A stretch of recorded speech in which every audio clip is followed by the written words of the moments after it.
지난주에 이어서 우리 누가복음 21장 5절부터 같이 함께 묵상하도록 하겠습니다. 예수님 당시에 성전은 우리가 상상하는 것 이상으로 어마어마한 성전이었다고 해요. 역사적인 기록에 그 요세푸스라고 하는 사람이 기록한 거 보니까요, 그 성전의 기둥이 얼마나 우람했는지 21m, 그리고 세로가 6m, 이게 4m, 이게 그런 기둥이 수십 개가 떠받치고요. 그 성전을 쌓았던 돌 하나가 가로 세로가 7m, 5m, 3m 되는 그 웬만한 자동차만한 돌로 이루어진 거예요. 하얀 대리석으로. 근데 예수님의 제자들이 성전을 보니까 너무너무 웅장하고 아름다우니까 선생님 저 이 성전 좀 보세요, 이렇게 자랑을 하니까 예수님께서 대단히 이상한 말씀을 하십니다. 오늘 6절 보니까 너의 보는 이것들이 날이 이르면 돌 하나도 돌 위에 남지 않고 다 무너뜨려지리라, 이렇게 했어요. 유대인들이 보기에 성전이 무너지는 것은 상상할 수가 없습니다. 얼마나 웅장하고 얼마나 화려하고 얼마나 튼튼하고, 또 하나님이 거하시는 성전이 무너진다는 것은 그들에게 종말입니다. 세상의 끝입니다. 근데 성전이 무너진다고 주님께서 말씀하시는 거예요. 그러니까 제자들이 질문을 해요.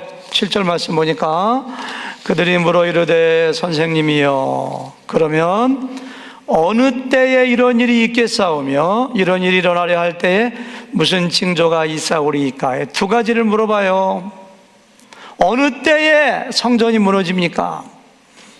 성전이 무너질 때에 어떤 징조가 있습니까? 이 두 가지 물어봐요.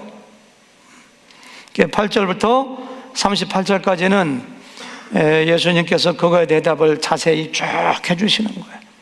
언제 성전이 무너지는가, 언제 예루살렘이 파괴되는가, 어떠한 징조가 있는가 쭉 말씀하시는데, 쭉 읽어보면 이야기가 대단히 어려운 대목이 한 가지가 있습니다. 지금 제자들이 뭘 물어봤어요? 성전이 언제 무너지는가? 징조가 무엇인가? 그것만 대답하시면 되는데, 계속 읽어보다 보니까요, 세상의 종말에 대한 징조와 때에 대하여 예수님께서 말씀하시는 걸 보면 돼요. 아니, 성전이 언제 무너지는가? 그것만 말씀하시면 되는데 묻지도 않은 세상의 종말에 대한 이야기를 하시는 거 볼 수가 있어요. 이를테면은 27절에 보니까 그때 사람들이 인자가 구름을 타고 능력과 큰 영광으로 오는 것을 보리라. 인자가 구름 타고 오시는 것은 예수님의 재림이고 세상의 종말인데 그걸 말씀하세요. 29절 이하에 보니까 이에 비유로 이르시되 무화과나무와 모든 나무를 보라. 싹이 나면 너희가 보고 여름이 가까운 줄을 자연히 아나니 이와 같이 너희가 이런 일이 일어나는 것을 보거든 하나님의 나라가 가까이 온 줄 알라. 이거 예수님의 재림 얘기하는 거예요. 성전이 언제 무너지는가, 징조가 무엇인가, 그것만 말씀하시면 되는데 자꾸만 중첩해서 이거 말씀하셨다, 저거 말씀하셨다, 세상 끝에 대해서 말씀하셨다, 성전 무너지는 거 말씀하셨다, 세상 종말에 대해서 말씀하셨다, 재림에 대해 말씀하셨다, 이게 중첩해서 계속 말씀하시는 거예요. 왜 그러실까? 이것이 오늘 본문의 말씀을 대하면서 우리가 첫 번째 가지는 질문이에요. 질문.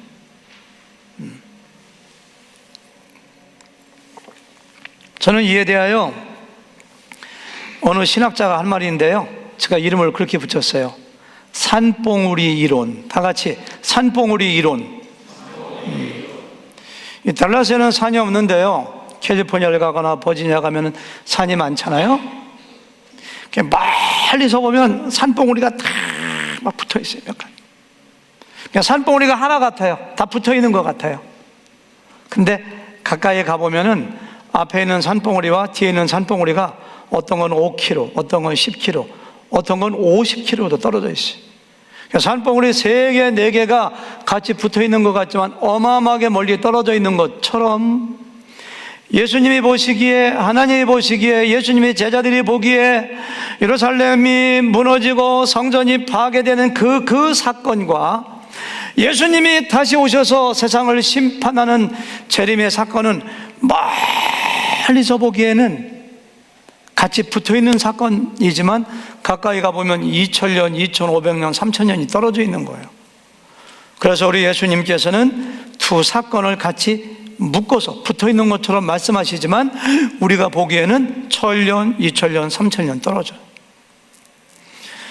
우리가 요즘에 생명의 삶을 가지고 이사야서를 공부하는데요, 이사야서라든가 예레미야서라든가 스가랴서 같은 거 보면은 구약시대의 선지자들이 종말에 대하여, 심판에 대해서 예언하실 때 남유다가 멸망하는 사건, 세상 끝에 예수님이 오셔서 심판하시는 사건을 막 섞어서 말씀하세요. 어떤 것이 어떤 걸 얘기하는지 몰라요. 그것도 왜 그래요? 산봉우리 이론이에요. 하나님께서는 그렇게 말씀하세요.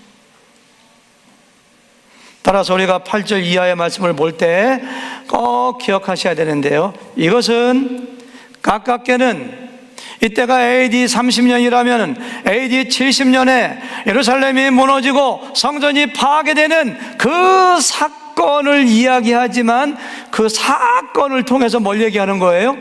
세상 끝에 예수님이 재림하셔서 세상을 심판하시고 예수 믿고 구원받은 하나님의 백성들은 곳간에 천국에 드리고 생명이 없는 자들은 영원한 불에 던지우는 심판에 대한 사건을 성전에 무너지는 사건과 비유해서 하시는 말씀이라는 걸 기억하셔야 돼요. 아멘? 이해가 되세요? 그래서 이건 도대체 성전이 무너지는 걸 얘기하는 거야, 종말 사건을 얘기하는 거야, 그런 거 생각하지 마. 두 개 다예요, 두 개 다. 실제로 예루살렘 성전이 무너질 때 일어났던 징조들이 말세에, 종말의 때에 주님이 오실 때 그대로 더 강화되어서, 증폭되어서 나타난다고 주님께서 말씀하시고 학자들도 그렇게 해석을 해요. 예루살렘 성이 무너질 때, 성전이 무너질 때, 주님께서 다시 오실 때 세 가지 징조를 말씀하시는데요, 먼저 8절 말씀 읽어볼까요? 첫 번째 징조입니다. 8절 말씀 시작. 이르시되 미혹을 받지 않도록 주의하라. 많은 사람이 내 이름으로 와서 이르되 내가 그러하며 때가 가까이 왔다 하겠으나 그들을 따르지 말라, 이렇게 했어요. 종말의 첫 번째 징조, 성전이 무너질 때 첫 번째 징조가 바로 뭐냐? 적그리스도의 출현이에요. 많은 사람이 내 이름으로 와서 이르되 내가 그러하며, 이렇게 얘기한대요. 예수님께서 십자가에 죽으시고 부활하시고 승천하신 직후에 정말로 사도행전에 보니까요, 얼마나 많은 사람들이 자기가 메시아라고, 내가 그리스도라고 가짜 구원자가 나타나는지 몰라요. 사도행전 5장에 보니까 드다라고 하는 사람, 그리고 유다라고 하는 사람이 나타나서 내가 이스라엘 민족을 구할 메시아라고 이야기해서 얼마나 많은 사람들이 추종하고 따랐는데 메시아가 구하지 못하고 죽었어요. 그러니까 다 흩어졌다는 이야기가 나와요. 사도 바울이 사도행전 20장에 보니까 에베소에 있는 장로들을 불러다 그런 얘기합니다. 내가 복음을 증거하기 위하여 너희를 떠나가 예루살렘 올라가게 되는데 내가 떠나가게 되면 사나운 이리가 들어와서 양떼를 아끼지 아니하며 자기를 따르게 하려고 어그러진 말로 사람들을 유혹할 것이라고, 적그리스도가 온다고 얘기하는 거예요. 예루살렘이 무너지고 성전이 무너질 때 정말로 수많은 가짜 메시아가 나타났던 것처럼 앞으로도 말세가 가까워지면서, 종말이 가까워지면서 그런 시대가 올 것이라고 주님은 말씀하시는 거예요. 두 번째는요, 전쟁과 난리가 난다는 거예요. 9절에 보니까 난리와 소유의 소문을 들을 때에 두려워하지 말라. 10절에 보니까 민족이 민족을, 나라가 나라를 대적하여 일어나겠고, 전쟁, 종말의 때가 오면 전쟁이 많이 나타나요. 정말로 예루살렘이 멸망할 때 그렇게 많이 전쟁이 났대요. 세 번째 특징이 바로 뭐냐? 자연재해입니다. 11절에 보니까 곳곳에 큰 지진과 기근과 전염병이 있겠고 또 무서운 일과 하늘로부터 큰 징조들이 있으리라, 이런 말씀하시는 것을 여기서 볼 수가 있어요. 예루살렘 성이 AD 70년에 완전히 망하는데요, 돌 하나도 도로에 남지 않거든요. 큰 돌이 뭐 핵폭탄이 떨어지는 것도 아니고 뭐 비행기가 폭격하는 것도 아닌데 왜 그 큰 돌이 다 부셔지고 다 무너지고 남지 않았을까? 금을 가지고 얼마나 구석구석 치장을 했는지. 로마의 디도 장군이 점령했을 때 수많은 사람들이, 군인들이 성전에 매달려 가지고 돌을 쪼개고 사이사이에 금을 캐내고, 그래서 하나도 돌이 남지 않았어요. 예루살렘 성을 3년 동안 포위하고 전쟁을 할 때에 곡식이 다 불타가지고 굶어 죽은 사람만 해도 11만 명이라고 기록에 나와 있어요. 전염병이 얼마나 창궐했겠어요. 그러니까 그 당시에 그런 것이 있었던 것처럼 지금도 역시 마찬가지예요. 주님께서 다시 오실 종말의 때가 가까울수록 전쟁이 나고 기근이 나고 지진이 나고 전염병이 창궐할 것이라고 주님께서는 지금 말씀하시는 거예요. 그러나 우리 주님께서 말씀하시기를 이 모든 것이 재난의 시작이지 끝은 아니라고. 재난의 시작이에요. 재난의 시작.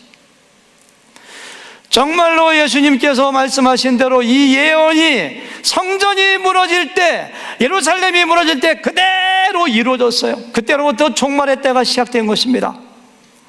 예수님이 세상에 오셨고 십자가에 죽으셨고 부활하시고 승천하시고 성전이 무너지면서 성전의 시대가 종말을 고하고, 예수님을 믿음으로 우리의 안에 성령이 계심으로 우리 몸이 성전이 되면서 종말의 시대가 시작된 거예요. 종말의 시대가.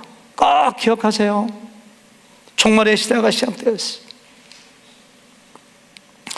얼마나 정확한 통계인지 모르지만은 전 세계에 지금도 내가 그리스도라고 메시아라고 주장하는 사람이 300명이래요. 한국에만 80명이래요.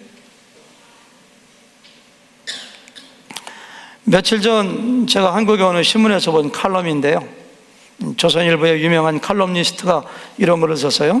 1950년부터 1999년도까지 50년 동안 전 세계에서 크고 작은 전쟁이 있었는데 43번이 있었다. 43번. 43번 중에서 22번이 약소국이 강대국을 이긴 전쟁이래요. 그러면서 그분이 북한하고 미국하고 붙어도 북한이 이길지도 모른다, 그런 뉘앙스로 이렇게 칼럼을 장담할 수 없다, 전쟁을 대비해야 된다, 그런 걸 쓰셨더라고요. 그렇게 전쟁이 많이 나요. 어제 그저께 보니까 영국의 한 전략연구소가 말하기를 3년 내에 큰 전쟁이 나는데 그것이 한국에서 날 가능성이 크다. 거의 90%는 한국에 전쟁이 난다고 얘기하고요. 세계 사람들이 신문 기사에 보면 한국에 전쟁 난다고 하는데 한국 사람들만 아니란 것 같아요.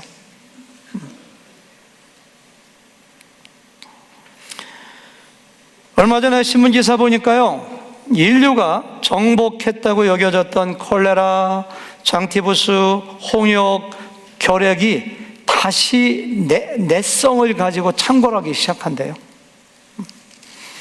2년 전인 2015년도에는 그 낙타에서 전염이답에서 시작된 메르스라는 전염병이 한국에까지 들어와서 186명이 감염되고 38명이 죽었고요. 2만 명이 넘는 사람들이 이렇게 감금되는 사태를 우리가 신문 기사에서 봤잖아요.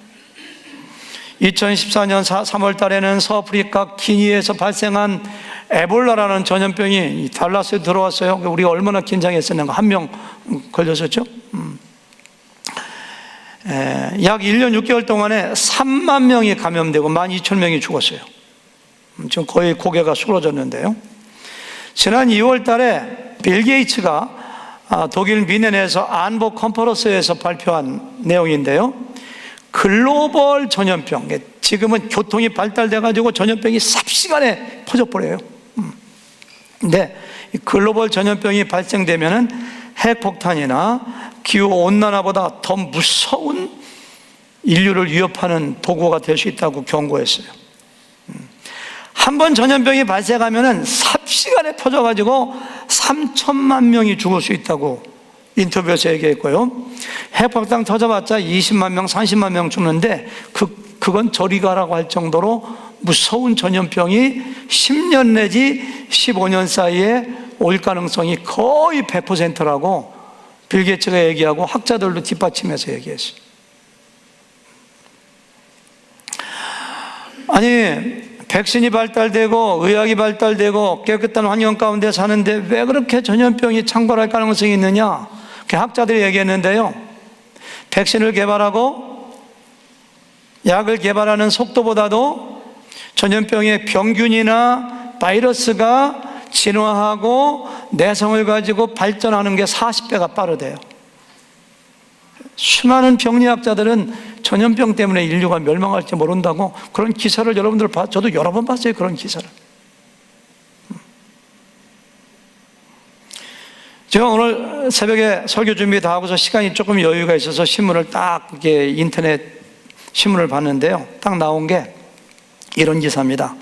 금년도 1월 1일부터 지난 9월 말까지 9개월 동안 환태평양 조산대, 저쪽 필리핀에서부터 시작해서 일본을 거쳐가지고 알래스카, 캘리포니아, 그리고 저쪽 멕시코로 이어지는 태평양을 둘러싼 그 환태평양에서 금년도 9개월 동안 6.0 이상의 강진만 61번이 발생했고 5.0 이상의 강진은 868번이 발생했다고.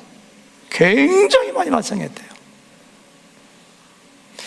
제가 종말이 온다고 말세라고 여러분들 겁주려고 하는 것이 아니라 이런 걸 들을 때마다 우리 주님의 말씀을 생각해야 돼요. 우리가 살아가는 시대가 언제라고요? 지금 종말의 시대예요.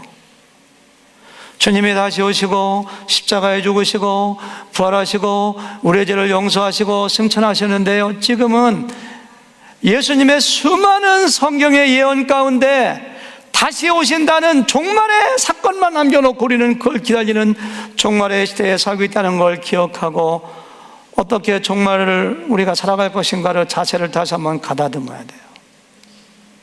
주님께서 맨 처음 하시는 말씀이 8절을 보니까 바로 뭐예요? 미혹을 받지 않도록 주의하라. 이것이 우리에게 주시는 첫 번째 메시지예요. 미혹을 받지 말라 이거예요. 미혹을 받지 말라. 미혹이라는 단어를 잘 사용하지 않는데요, 다른 번역에 보니까 너희가 속지 않도록 조심하라. 영어 성경 보니까 watch out, watch out, watch out라는 거예요. 조심하라는 거예요. 뭘 조심하느냐? You are not deceived. 네가 속지 않도록 watch out라는 거예요. 하나님께 예배하지 아니하고 쾌락을 위하여 물질만 위하여 마음대로 살아간 사람은 사탄에 속은 사람입니다. 세상 유혹에 속은 사람입니다. 사탄은 속이는 자입니다. 세상의 쾌락도 우리의 육신도 세상의 풍조도 우리를 속여요. 속여. 종말을 살아가는 우리는 거기에 속으면 안 돼요.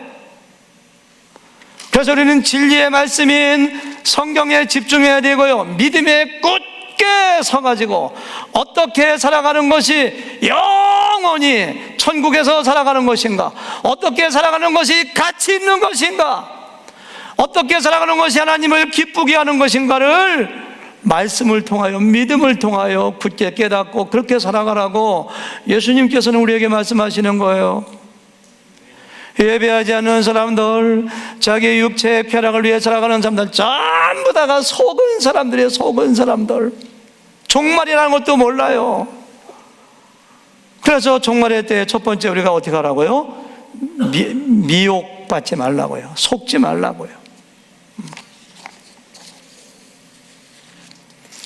그래서 사도 바울은 골로새서 2장 7절에 보니까 그 안에 뿌리를 박으며, 여러분들의 뿌리는 어디에 박고 있습니까? 세상의 쾌락에 박고 있습니까? 물질에 박고 있습니까? 잠깐 있다가 없어질 세상 것에 받고 있습니까? 어디에 받고 있습니까? 진리의 말씀에 뿌리를 깊이 박아가는 거예요. 하나님의 공급하심에 세움을 받아 교훈을 받은 대로 믿음에 굳게 서서 감사함을 넘치게 하라. 믿음에 굳게 서야 돼요. 믿음과 말씀의 터 위에 서야 돼요. 고린도전서 15장 58절 보니까 그러므로 내 사랑하는 형제들아 견실하여, 옛날 성경 보니까 견고해야 돼요. 딱 서 있어야 돼요. 흔들리지 말고 항상 주의 일에 더욱 힘쓰는 자들이 되라. 이는 너의 수고가 주 안에서 헛되지 않은 줄 알미니라. 마치 뿌리가 없는 부평처럼 환경에 따라서, 사람의 유혹에 따라서 흔들리면서 이렇게 살고 저렇게 살고 무가치하게 산다면은 구원받은 성도의 모습이 아닙니다. 흔들리지 않고 견고하여 뿌리를 말씀에 내리고 진리에 내리고 그렇게 살아가라는 것이 바로 오늘 주님께서 주시는 첫 번째 메시지가 바로 그거예요. 흔들리지 말고, 미혹받지 말고, 속지 말고 살아라는 거예요. 다음에 12절부터 17절까지 보니까요, 먼저 12절만 읽어볼까요? 12절만 다 같이 시작. 이 모든 일 전에 내 이름으로 말미암아 너에게 손을 대어 박해하며 해당과 옥에 넘겨주며 임금들과 집권들 앞에 끌려가려니와. 다 읽을 수 없고 16절만 읽어볼까요? 심지어 부모와 형제와 친척과 벗이 너희를 넘겨주어 너희 중에 몇 명을 죽이게 하겠고. 17절 다 같이 시작. 또 너희가 내 이름으로 말미암아 모든 사람에게 미움을 받을 것이나. 이렇게 했어요. 여러분, 예수 믿고 구원받은 사람들에게 편안이나 안일이 보장된 거 아닙니다. 사실 여러분과 저는요, 우리는 특별한 케이스예요. 사실은 오늘 말씀 보니까요, 예수 믿고 구원받으면요, 핍박당하고 박해받고 옥에 갇히고 형제가 형제를 넘겨주고 축관들에게 끌려가고 배신당하고 고문받고 죽기까지 한다고 되어 있어요. 죽임을 당한다고 되어 있어요. 우리는 그거 별로 상관없는 것 같죠. 한국이나 뭐 유럽의 몇 나라, 영국이나 독일 같은 나라 몇 개 나라, 그리고 미국에서나 종교의 자유가 보장돼 가지고 우리가 마음껏 예배하고 마음껏 찬양하고 복음 증거하지만은 한번 생각해 보세요. 중국의 인구가 13억, 14억입니다. 중국에 있는 사람들 마음껏 예배하지 못하고 찬양하지 못하고 복음 전하지 못하고 얼마든지 예배드리다가 감옥에 갇힐 수가 있는 나라가 중국이고, 인도도 마찬가지고요. 아랍권에 있는 모든 나라들이 터키 같은 데서 예수 믿었다가 자기 오빠에게, 아버지에게 명예살인 당하고 선교사들이 죽었다는 소문을 우리가 얼마나 많이 듣습니까? 중남미는 안 그런 거, 거의 전 세계 4분의 3, 3분의 2의 인구가 마음대로 예수님을 믿을 수가 없어요. 예수님 믿다가 핍박당하고 감옥에 갇히고 매맞고 죽는 사건들이 얼마나 많은지 모르고요. 예루살렘 성이 무너지고 성전이 무너지기 전에 사도행전에 보니까요, 베드로도 요한도 바울도 복음 증거하다가 감옥에 갇히고 매를 맞고 스데반 돌 맞아 죽고 야고보 목베어 당하면 죽고, 그런 일을 수없이 볼 수가 있잖아요. 그렇게 된다는 거예요. 이렇게 아마 우리가 미국에 살지만 여러분과 저는 생전에 그런 박해와 핍박을 저는 당하지는 않을 것 같은데요, 보편적으로 일반적으로 예수 믿고 구원받은 하나님의 백성들이 그런 일을 당할 것이고요, 예수님이 승천하신 다음에 예루살렘 성이 무너지기 전에 그런 일이 어마어마하게 많이 일어났고요, 네로의 황제의 핍박 가운데 사자의 밥에 된 성도들이 얼마나 많으냐 이거예요. 그걸 주님께서 말씀하시고, 주님께서 재림하실 때 그러한 사건은 얼마든지 세상에서 있을 수 있다고 우리에게 말씀하세요. 근데 그 가운데 우리에게 주시는 두 번째 메시지가 있습니다. 13절이에요. 다 같이 읽어보실까요? 자, 종말을 사는 우리의 두 번째 자세, 다 같이 시작. 일이 도리어 너에게 증거가 되리라. 일이 도리어 너에게 증거가 되리라.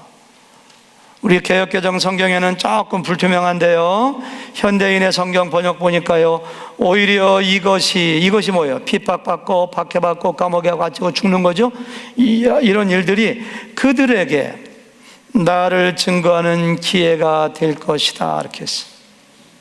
NIV 영어 성경 보니까 This will result in 한 다음에 You are being witnesses to them. 그들에게 너희가 증인이 되는 일로 될 것이다. 감옥에 갇히고 핍박받으면서.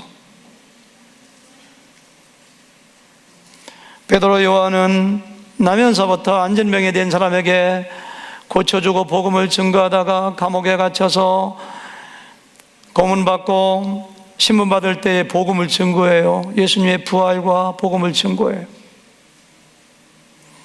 사도 바울이 빌립보에 가서 복음을 증거하다가 모함받아 감옥에 갇혔을 때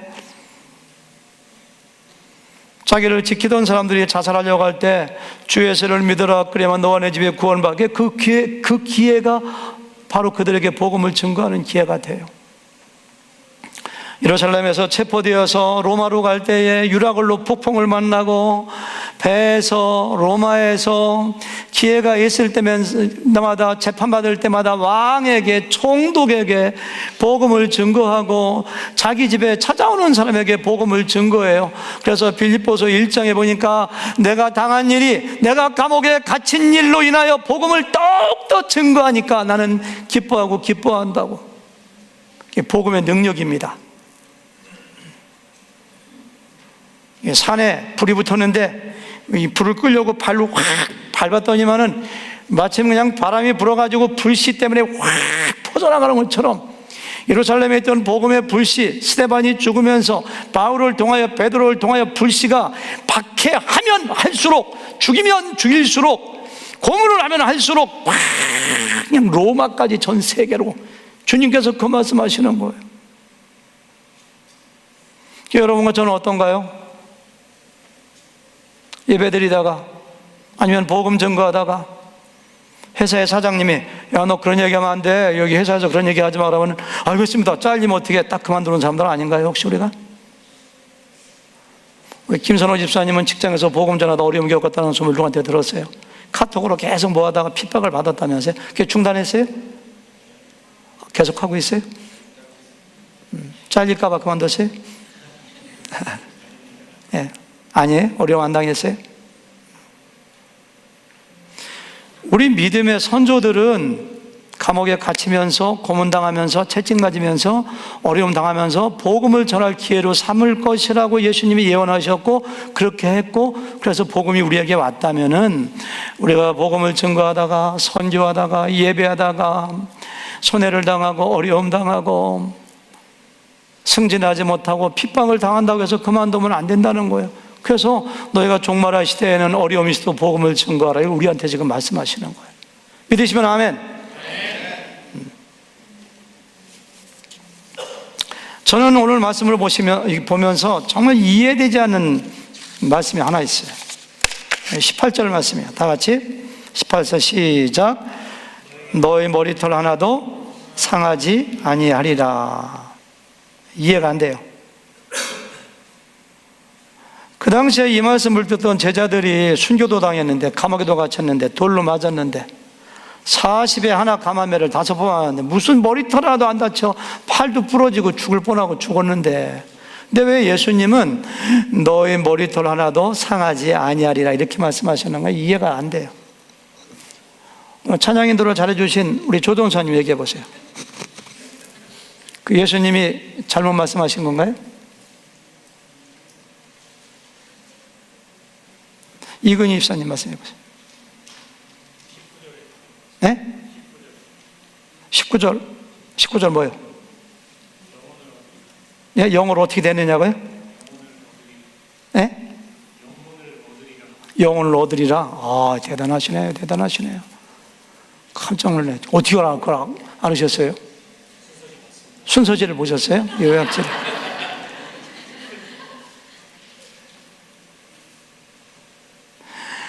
저도 이게 이해가 안 됐는데요. 영국의 성공의 그 감독인데 존 나일이라고 하는 분이 누가복음 강해집을 썼는데 거기 이렇게 했어요. 이 구절은 문자적으로 해석해서는 안 된다. 따라서 제자들의 신체에 적용해서는 안 된다. 신체에 적용한다면 야고보 사도 및 모든 사도들이 참혹하게 죽임을 당한 사실과 모순되기 때문이다. 따라서 이 말씀은 어떠한 고난을 당한다 할지라도 가장 소중한 영혼을 잃을 수 없다는 사실에 대한 관용적 표현 혹은 속담으로 받아들여야 된다. 그러니까 너의 머리털 하나도 상하지 않는다는 것이 문자적으로 보는 것이 아니라 가장 소중한 것을 잃지 않는다는 관용적인 표현이라는 거예요.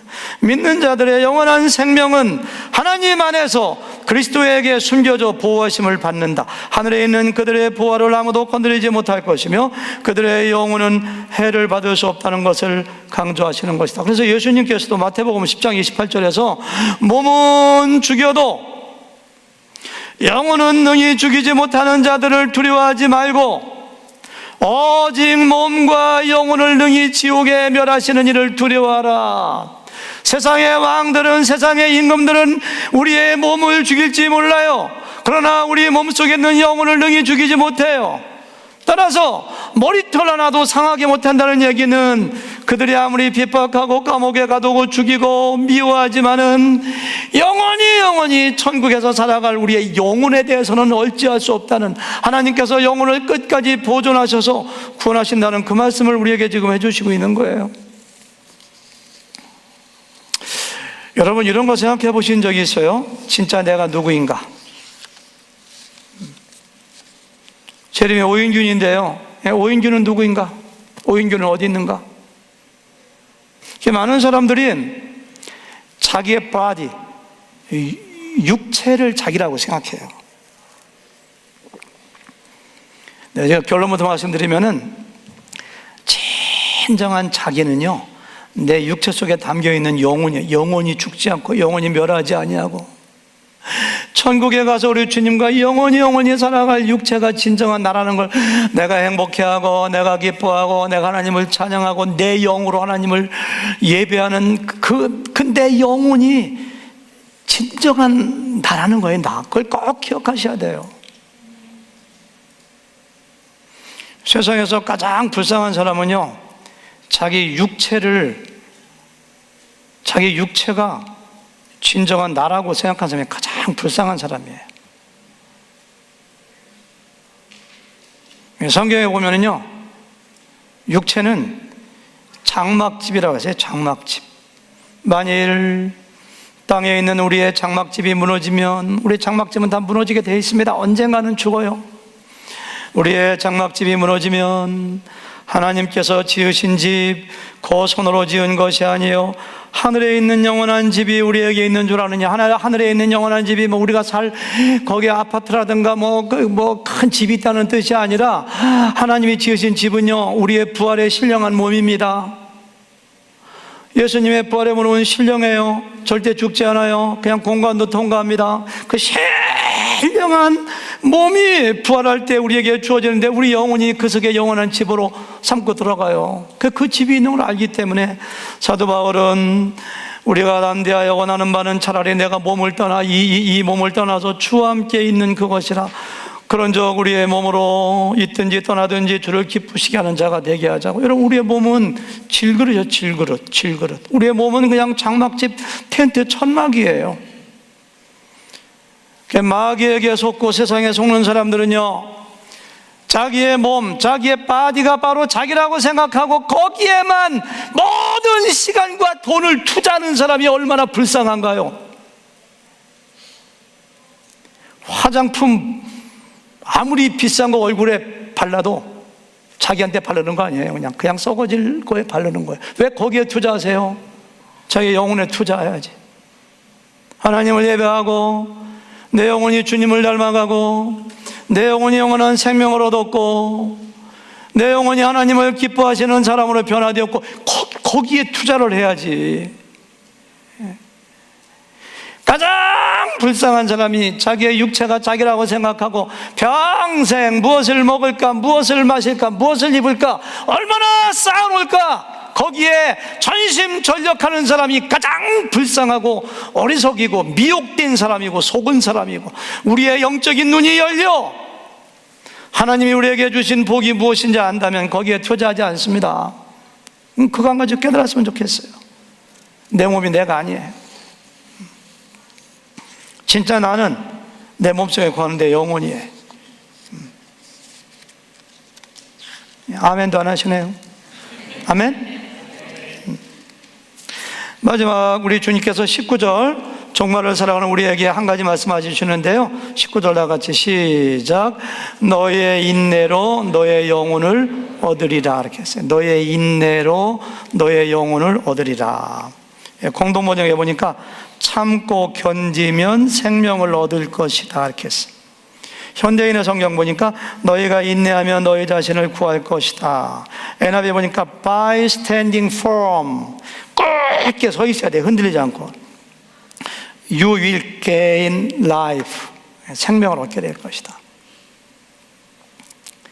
오래 인내한다고 영원한 생명 들어가는 것이 아니라 어떻게 보면 반대입니다. 예수님을 나의 구주와 주님 영접하고 구원받은 사람은 반드시 어떤 핍박과 시련과 어려움에도 견디게, 그 인내, 성령의 9가지 열매 중에 하나가 인내니까, 그런 사람은 견디게 되어 있어요. 우리 주변에 예수님 믿다가 하나님을 예배하고 경외하다가 구원받은 성도의 삶을 살아가다가 인내심이 없어서 떨어져 나간 사람은 인내심이 없어서 떨어져 나간 것이 아니라 어쩌면은 구원받지 못해서 인내심이 안 생기니까 떨어져 나가는지 모르겠어요. 여러분들이 내가 구원받았는가 받지 않았는가 보려면은 그 나에게 정말 시련도 핍박도 손해도 희생도 세상의 쾌락도 다 포기하고 견디는 인내가 나에게 있는가 없는가 보면 돼요.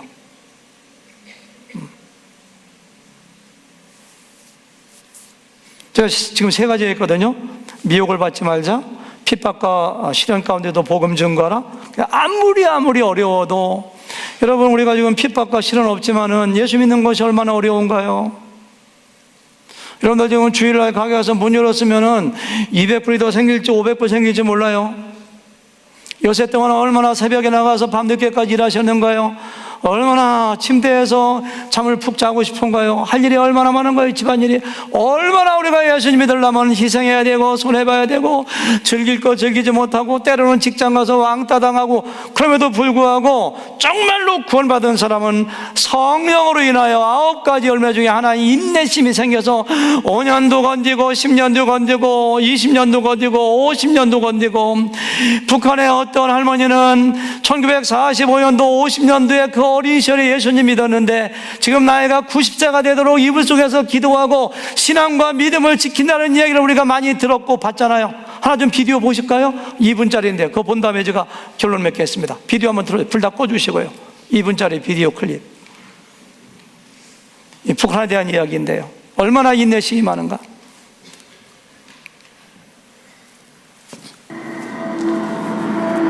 우리가 잘 알고 있듯이 북한은 종교의 자유가 허락되지 않은 죄악의 땅입니다. 하지만 하나님의 복음은 자루 속에 감춰진 송곳과도 같아서 감출 수가 없으며 생명력이 있어서 압록강과 두만강을 통해 조금씩 들어가고 있습니다. 목숨을 내건 선교사들에 의해 하나님의 복음이 전파되고 있으며, 어두운 지하교회에서는 다해진 일제시대의 성경과 자필한 찬송가를 부르며 하나님을 앙망하고 있습니다. 가정에서 작은 기도처에서 죽음을 각오하고 수령의 초성화를 내리고 하나님께 두 손을 모으는 기도의 사람들, 병들어 죽고 굶어 죽고 감옥에 들어가 맞아 죽고 말 한마디 잘못해도 감옥에 들어가서 죽어야 하는 이 세상은 언제까지나 우리가 하나님을 믿어도 믿는다는 말을 할 수가 없고 예배는 물론 찬양과 기도도 드릴 수 없어 그들은 어두운 골방에서 기도합니다. 조용히 그러나 간절하게. 땅에 당신의 온유한 살려주시옵소서. 남한의 경제를 위해 기도하고 남북이 평화 통일과 자유를 위해 기도합니다. 저를 살려주시는 몸 탓은 영원 살려주시옵소서. 하나님, 어느 때까지입니까? 저들의 기도를 응답해 주십시오. 우리 민족의 아픔을 고쳐주십시오. 하나님의 나라가 북한 땅 곳곳에 충만하게 하여 주십시오. 소리 높여 하나님을 찬양하고 자유롭게 예배드리는 것이 소원이라고 하는 저들의 기도에 하루빨리 응답해 주십시오.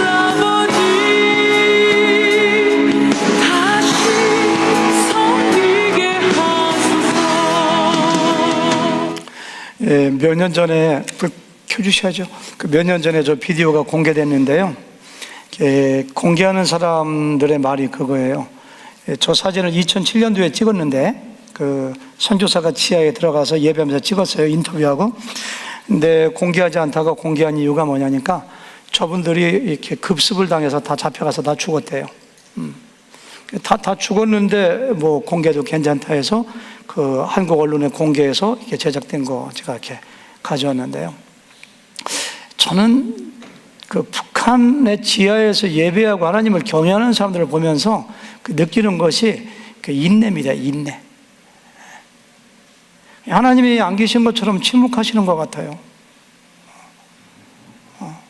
어린 시절에 예수님 믿었는데 아무리 기도해도 사람들을 잡아가고 죽이고 비박하고 응답도 없고 그냥 지하에서 이불 속에서 예배하는데 진리의 깊이 뿌리 박았기 때문에 시련이 와도 예수님 믿고 예배하다가 잡히면은 8천까지 다 죽인다고 또 다른 데 나왔더라.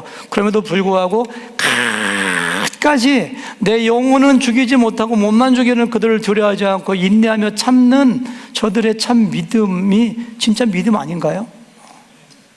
그러니까 우리가 정말 자유로운 세계에서 주님을 섬기면서 이것 때문에 저것 때문에 이 핑계로 저 핑계로 주님을 섬기는 걸 소홀히 하고 인내하지 못한다면 어찌 그 사람이 종말을 기다리고 주님 오시는 걸 기다리는 구원받은 하나님의 백성이라고 할 수가 있겠어요? 주님께서 그 말씀하신 거예요.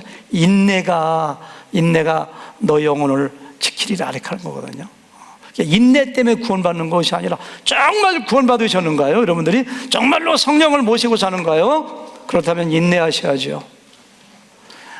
교회 나와서 누가 좀 상처 줬다고 해서 교회를 나와 안 나와 뭐 이렇게 하고, 여러분 어떻게 정말로 종말을 사는 사람들이 그러면 안 돼요.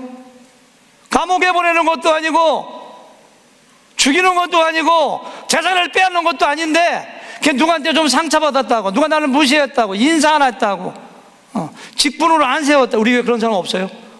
근데 그런 일이 발생한다면 어찌 그런 사람이 인내하는 사람 되겠어요? 우리에게 피해가 와도, 우리에게 손해가 와도, 어려움을 겪어도 꿋꿋이 믿음을 지키는 인내의 사람 되시기를 주님의 이름으로 축원합니다.